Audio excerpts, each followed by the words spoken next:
Hi, my name is John, and this is Business Update.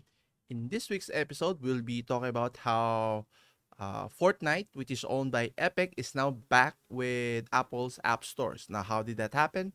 We'll take a closer look at that one.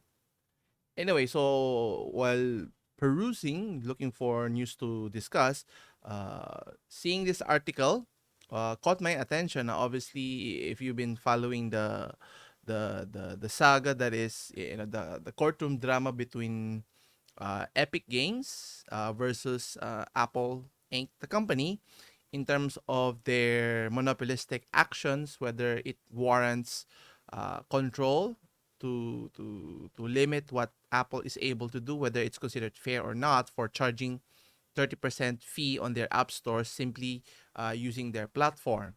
Now, that's Epic Games contention here, which obviously makers of the very popular multiplayer game of Fortnite here. Now, they went to court, and the result was technically no one won, or Apple won in a sense. But this left the state of Epic Games having to leave Fortnite in the iOS ecosystem here. Anyway, come to today. So after all the courtroom drama, now technically Fortnite is back with uh, iOS. Not necessarily because Apple was forced to include Fortnite, but they found a sort of a loophole. This is just the way how business works in terms of, you sue each other if you're being disadvantaged, and you partner again if it's benefiting both of you in this case. Anyway, so according to the article here at arstechnica.com, despite the Epic versus Apple battle, Fortnite is now officially back on the iPhone here, which is good news, tremendous news for iOS or Fortnite players who've been missing out since Fortnite is available in other platforms from PC to PlayStation, even in mobile Android themselves. But as you can see in the screen here, so how are they able to come back with the game in iPhone's ecosystem? Well, here comes Microsoft's Xbox, wherein you can download the app or using the cloud services, which is technically for free, which is another discussion we'll talk about as to why Microsoft is willing to help out uh, uh, Epic Games here to be able to play your favorite Fortnite game here. Anyway, so looking at the article here, let's go closer.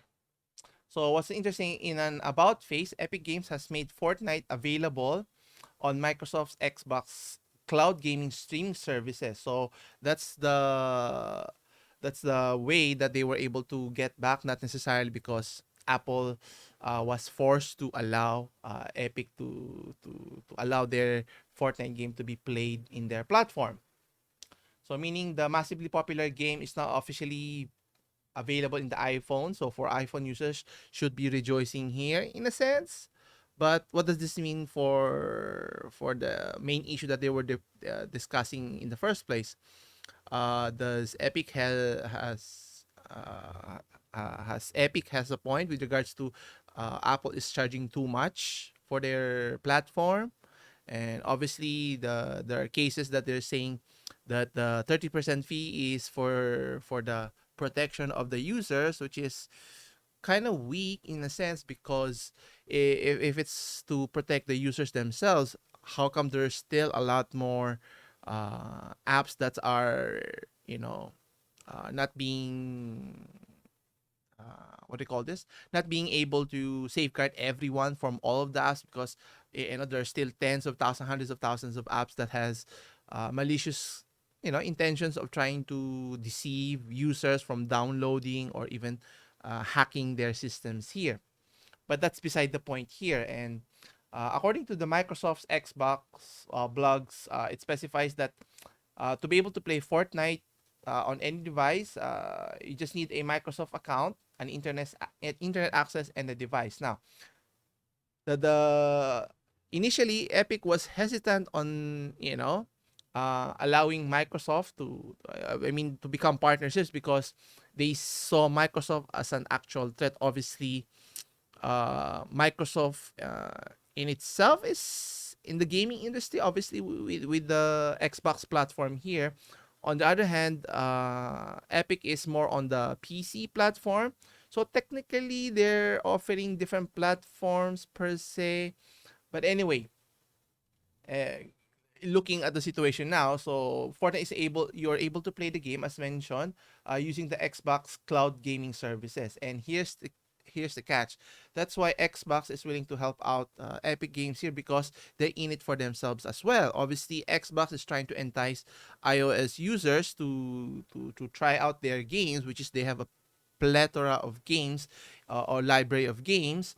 And what they want you to do is eventually subscribe to their Xbox Game Pass Ultimate, which would offer games in their other platforms, not just in iOS. So obviously, it's a win-win for the two major companies, and obviously, this is beneficial as well for the gamers themselves. Now, not that I'm a iOS user, but obviously for those who have missed out for quite some time, it's going to be tremendous here. So normally, the cloud game services is normally restricted to Xbox Game Pass Ultimate subscribers. But for Fortnite, they're making an exception. So meaning, it would work with any browser, uh, with nothing more than an Xbox login here.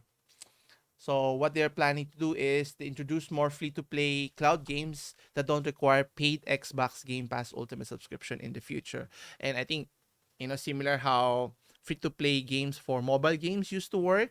And eventually, if they capture enough or substantial followers, and obviously they'll eventually charge a small fee for their services here.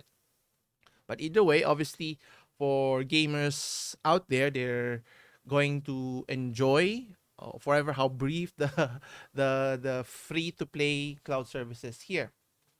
Now, as mentioned here, Microsoft's hope here is likely that long dissatisfied or disaffected iPhone Fortnite players will sign in to play the games on their phones, and obviously, hopefully, this would benefit them in the long run, not just for Fortnite gamers or for Epic themselves, but as well as for Microsoft, uh, future Xbox users in the long run here. And again, at the end of the day, uh, I'm always all for the benefit of consumers, in this case gamers, that you get tremendous games, a variety of options of platform you should be allowed to choose, and obviously the one that can provide the best experience should get the fee that they're charging, whether it's very inexpensive $10 to $15 or whatever the amount that they're asking for. And obviously they want to cut out the middleman, which is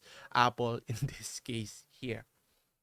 Anyway, the question here is, will this be a starting trend moving forward to capture more audiences in the iOS platform here? Anyway, we'll keep you updated with goings on in this scenario. Anyway, that concludes our discussion for this week.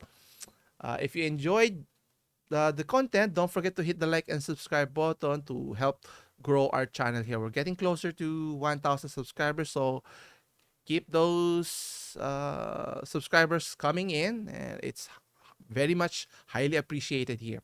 Anyway, the topics discussed today, I'll leave the link in the description below if you want to read the full article. As always, I'll see you again next week. Take care.